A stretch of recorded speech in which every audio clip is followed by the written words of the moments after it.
자연스러우면서도 눈을 조금 또렷하고 예쁘게 만들 목적이라면 소세지 눈은 얼마든지 예방할 수 있고 피할 수 있는 부작용이다, 이렇게 생각하시고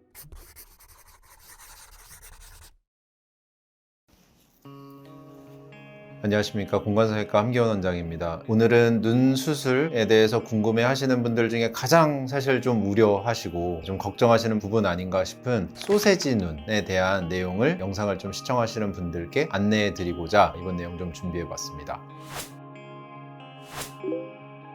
저희가 이제 소세지 눈처럼 보여진다 라고 표현하는 정의를 좀 해보자면, 일단은 쌍꺼풀이라고 하는 주름과 위쪽 속눈썹 라인 사이에 있는 조직감이 좀 통통하게, 마치 우리가 흔히 생각할 수 있는 그 소세지처럼 이렇게 뭔가 둥글고 앞쪽으로 너무 입체감이 좋게 튀어나와 있는 현상을 의미합니다. 그래서 주변에 혹시 쌍꺼풀 수술하신 분을 한 번이라도 좀 경험해 보신 적이 있으면, 쌍꺼풀 수술한 직후에는 대부분 쌍꺼풀과 속눈썹 사이가 통통하게 불어나는 부기가 생기기 때문에 누구나 이제 초창기에는 소세지 눈이 생길 수 있고요. 저희가 일반적으로 어머, 눈이 소세지 형태가 됐네, 이런 어떤 표현을 쓸 수 있는 소세지 눈은 일반적으로는 수술을 한 지 한 6개월, 1년 이상이 충분히 지났음에도 불구하고 그 쌍꺼풀과 속눈썹 사이가 통통할 때 일반적으로 소세지 눈이라고 부릅니다.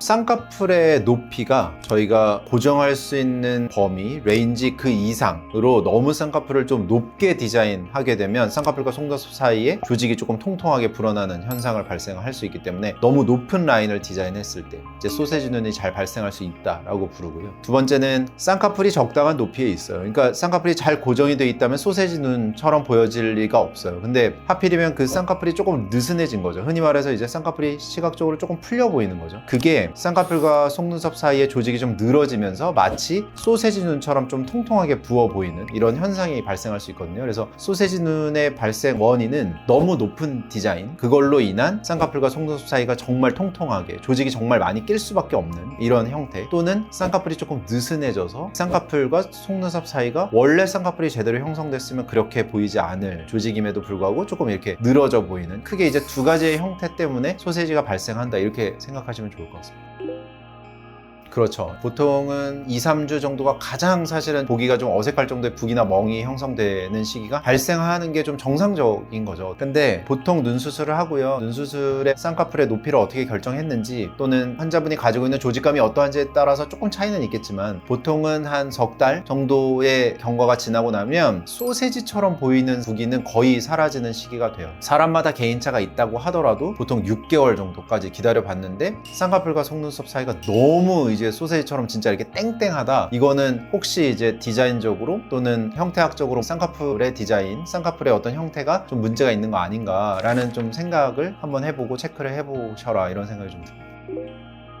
소세지 눈이 되는 이유를 크게, 첫 번째로는 쌍꺼풀 높이가 너무 두껍게 디자인 됐을 때, 또는 쌍꺼풀 높이는 괜찮은데 쌍꺼풀 라인이 풀림 증상이 마치 피부나 조직이 약간 처져 보여서, 이 두 가지를 크게 이제 꼽았잖아요. 각각의 이유에 따라서 해결 방법이 좀 다르겠죠. 첫 번째로 말씀드린 쌍꺼풀 주변에 소세지 눈이 되는 이유, 쌍꺼풀이 너무 높게 디자인 됐을 때 이거는 쌍꺼풀을 낮추면 해결이 된다. 그 낮추는 정도를 직접 성형외과 전문의와 상담을 해보셔라, 이렇게 얘기하고 싶고, 두 번째, 쌍꺼풀 라인이 약간 풀린 증상이 있어서 소세지처럼 보일 때, 이럴 때는 피부 조직이 좀 덜 처져 보이게끔 해결해주면 쌍꺼풀이, 소세지가 해결되면서 훨씬 더 예뻐 보일 수 있겠다, 이렇게 생각하시면 좋을 것 같습니다.